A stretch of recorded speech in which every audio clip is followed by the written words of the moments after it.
आज भी हमारे समाज में महिलाओं की कदर नहीं की जाती। उन्हें हीण भावना से देखा जाता है।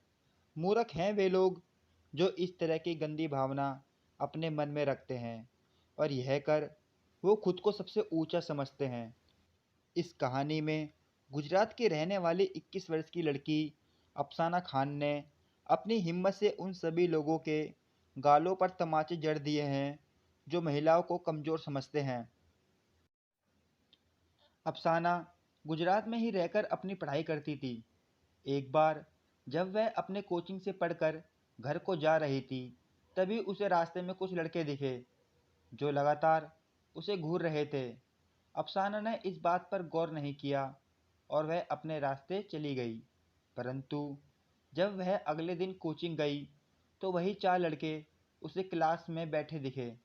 अफसाना थोड़ी सी घबरा गई, फिर सोचा शायद नई एडमिशन हुई होगी और फिर अफसाना अपनी सीट पर जाकर बैठ गई। क्लास जब खत्म हुई तो रात के तकरीबन 7 बज रहे थे। कोचिंग अफसाना के घर से नज़दीक था, इसलिए वह पैदल ही आया जाया करती थी।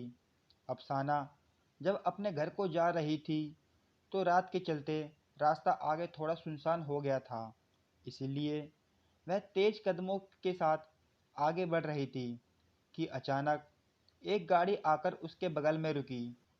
वही चार आदमी गाड़ी से बाहर आए और अफसाना की आंखों पर पट्टी बांधकर और मुंह को हाथ से दबाकर गाड़ी में बिठा लिया। तकरीबन आधे घंटे चलने के बाद गाड़ी रुकी और जब अफसाना को गाड़ी से बाहर निकाला गया तो अफसाना ने देखा कि उसके चारों ओर जंगल झाड़ है और दूर दूर तक कोई भी नहीं दिख रहा था सिवाय इन चार लोगों के जो अफसाना को घेरे हुए खड़े थे। अफसाना बहुत ही डरी हुई थी। वे चार लोग अफसाना के साथ ज़बरदस्ती करना चाहते थे। जैसे ही उन्होंने अफसाना की तरफ अपने हाथ को बढ़ाया तो अफसाना उन चारों को धक्का देकर अंधेरे की तरफ भागने लगी और तुरंत ही यह लोग भी उसके पीछे भागने लगे। भागते भागते अचानक अफसाना का पैर झाड़ियों में फंस गया और वह गिर गई। उसने पीछे देखा तो वह चार लड़के उसके पीछे आ रहे थे। झाड़ियों से खुद को छुड़ाने में अफसाना को काफ़ी देर हो गई थी।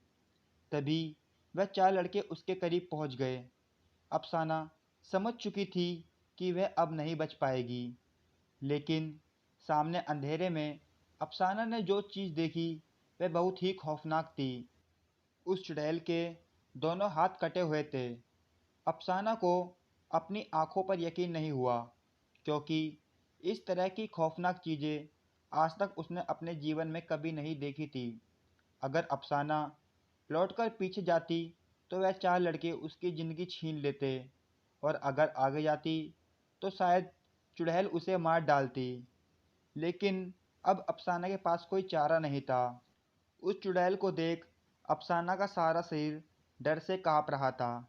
अफसाना समझ चुकी थी कि अपनी इज्जत गंवाने से बेहतर है कि मौत को गले लगा लेना चाहिए, इसलिए वह उस तरफ ही भागी जिस तरफ वह चुड़ैल थी। अफसाना चुड़ैल के सामने आंखें बंद करके तेजी से निकल गई, लेकिन चुड़ैल ने अफसाना को छुआ तक नहीं। काफ़ी दूर भागने के बाद अफसाना को आश्चर्य हुआ कि आखिर उस चुड़ैल ने उसे क्यों छोड़ दिया। शायद वह चुड़ैल अफसाना की इज्जत बचाने के लिए ही आई थी। काफ़ी देर भागने के बाद अफसाना को सामने एक सड़क दिखी जिस पर गाड़ियाँ चल रही थी। अफसाना ने उन्हें हाथ देकर रुकवाया और अपने घर तक पहुंच गई। घर वाले भी काफ़ी परेशान थे, लेकिन अफसाना को देख वह काफ़ी खुश हो गए। अफसाना ने अपनी सारी आबीती अपनी फैमिली को सुनाई तो उन लोगों को काफ़ी आश्चर्य हुआ। अफसाना जब अगले दिन कोचिंग गई तो वह चार लड़के कोचिंग में नहीं थे। पता नहीं उनका क्या हुआ। भूत प्रेत को देखकर अच्छे अच्छे के पसीने छूट जाते हैं, परंतु अफसाना ने अपनी हिम्मत के बदौलत अपनी जान बचा ली।